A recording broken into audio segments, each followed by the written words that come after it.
This story is called My Rotten Red-Headed Older Brother and was written by Patricia Polacco. Patricia does the drawings for all of her books, and in this book she writes us a letter on the very first page. Dear reader, dear listener, I'm Patricia Polacco, and yes, you guessed it, I really do have a rotten, red-headed older brother. He most certainly was the inspiration for this story. Richard has red hair, like wire, a smile more like a leer than a smile, and a sneaky laugh that always erupted whenever I was in distress. Richard loved to tease me. He still does today. But what's interesting now is that he is one of my best friends. Here's hoping that you enjoy the book, and here's to your rotten older or younger brother or sister. And so we begin the book. Patricia Polacco's My Rotten, Red-Headed Older Brother. My brother and our mother and I all lived with my grandparents on their farm in Union City, Michigan. Now, my babushka, my grandmother, knew lots of things. She knew just how to tell a good story. She knew how to make ordinary things magical. And she knew how to make the best chocolate cake in Michigan. After she told my brother and me a grand tale from her homeland, we'd always say, "Booby, is that true?" She'd answer, "Of course it's true, but it may not have happened." Then she'd laugh. Now, I knew that she loved me, all right, but I couldn't quite understand how she could even like my older brother, Richard. He had orange hair that was like wire. He was covered in freckles and looked like a weasel with glasses. The one thing that my booby didn't seem to know was how perfectly awful my brother really was. Mind you, he was always nice whenever she was around us. But as soon as she'd leave, he would do something terrible to me and laugh. There were so many things that I couldn't stand about him. The worst was that he was always telling me he could do just about everything better than I. "Bet I can pick more blackberries than you can," he jeered at me one day. "No, you can't." "Can so." "Cannot." "Can," he whispered. "Not," I said louder. "Can," he whispered so low that I could hardly hear him. "Not," I screamed back. We both picked berries for most of the afternoon. Well, he upped and did it.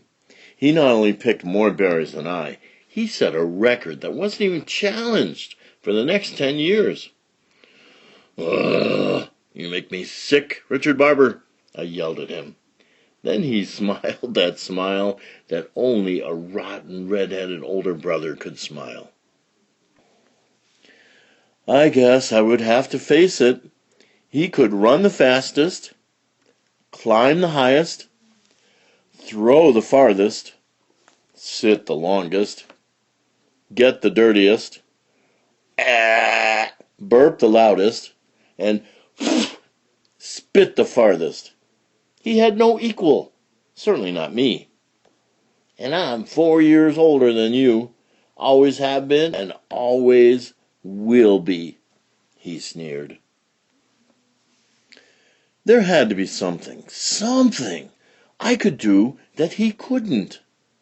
Then an inspired thought comforted me, like a fresh breeze on a hot summer day. "Oh, Richie," I cooed as I stood next to the rhubarb bushes. "Do you like rhubarb?" "No," he said. "It's the sourest stuff on this planet." Now, I knew, at long last, that I had him. "Bet I can eat more of this raw rhubarb than you can without getting the puckers," I challenged. I don't think so." "I do." "I don't," he said, narrowing his eyes. "I do," I insisted. "Don't," he hissed, looking smug. "Do," I said furiously as I grabbed the first stalk and started chewing it almost down to the leaf. When I couldn't get one more sour bite into my mouth, he was still eating with relish. "I thought you said you don't like rhubarb," I said through pursed lips. "I don't like it, I love it," he announced as he popped the last stalk into his mouth. I was so mad, I couldn't even feel how my belly was starting to ache. "Ah, I can't stand you, Richard Barber. I double dog can't stand you," I screamed as I went into the house to be consoled by my grandmother. "Yeah, and I'm 4 years older than you are, too, you little twerp. Always have been and always will be," he called after me. Then he laughed that rotten, red-headed older brother laugh. That night at dinner, I could hardly eat. "Have you been eating angry apples again, child?" Booby asked as she sliced me a huge wedge of rhubarb pie. "I baked your favorite." Richard gave me one of his extra rotten, weasel-eyed, greeny-toothed grins. At bedtime, my booby came and sat on the edge of my bed, like she did every night.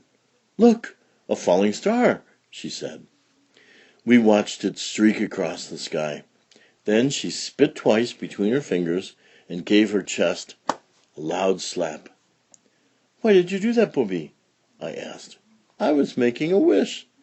Didn't you know that wishes on falling stars come true?" At last, I knew how I was going to get back at my brother. For the longest time, I watched the dark sky until I saw a star shoot across the night.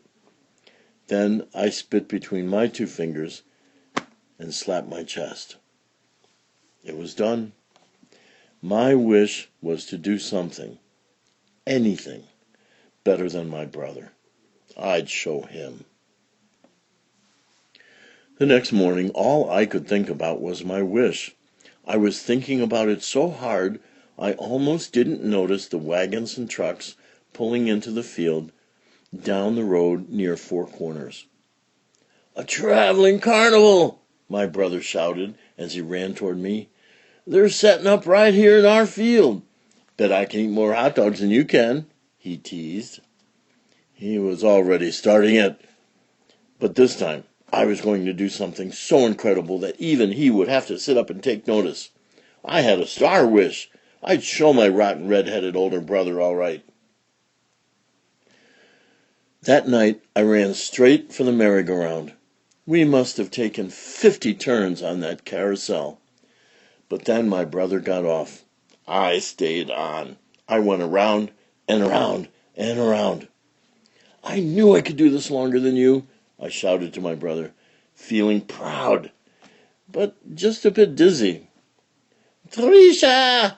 I heard my booby call out. "Get off from that thing. It's time to go home." The last thing I remembered was stepping off from the platform. Next thing I knew, I woke up with Booby sitting on the edge of my bed. Mom and Grandpa were there too. "Oh, you gave us all a fright," Mama said. "How do you feel?" "What happened?" I asked. "You fell," my rotten red-headed older brother announced with the biggest grin on his face. "I don't know what you would have done," my booby said softly. "Your brother carried you all the way home, and then he had to run to get Dr. Lee." "You had to have stitches. I watched it all," he said excitedly. You fell off the merry-go-round right into some pop bottles," my gramp said. "You even passed out," my brother chirped. "Looks like you finally did something special." It was from that exact moment that our relationship changed somehow. "Oh, thanks, Richie," I said to him. "What's a big brother for, anyway?" he said, blushing. That night, we were all out in the yard. On hot Michigan nights, it was my family's custom to sleep outside where it was cool. "Look at those stars," Booby said quietly. "Wishes are funny, aren't they?" I said. "Sometimes they come true differently than you think they will." "Oh, that's why you have to be very careful what you wish for. It just may come true," Booby said. Then she squeezed both of our hands. "Hang on to the grass," she whispered. "Why, Boob?" my brother asked. "Because if we don't, we might float up to the stars." Then she leaned over and kissed us both 3 times. "I kiss your eyes, and I hold both of your hearts in my good keeping. And this night, I thank God that I walk this earth with both of you. Amen." Then we all just lay on our blankets in the gentle summer night. "I'll always be 4 years older than you, though," my brother whispered softly. Then he smiled.